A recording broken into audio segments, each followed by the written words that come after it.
আসসালামু আলাইকুম।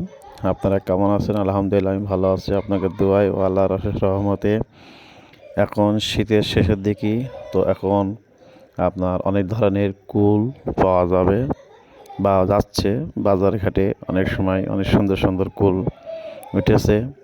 তো যাই হোক, এই গাছে কলম করা একই গাছে দু রকম কুল আছে। তো মাশাআল্লাহ, আল্লাহ দিলি অনেক সুন্দর কুল হয়েছে। তা ছাদের উপর দাঁড়িয়ে দাঁড়িয়েই কুলগুলো পাড়া যাচ্ছে। তো যাই হোক, রিজিকের মালিক আল্লাহ, আমরা বিশ্বাস করি। তা যাই হোক, রিজিকে যতটুকু আছে ততটুকু তোলার চেষ্টা করছি। এবং এগুলো অনেক মিষ্টি এবং ভালো, খেতেও সুস্বাদু, দেখতেও অনেক সুন্দর। এগুলো হচ্ছে মূলত আপেল কুল বলা হয়।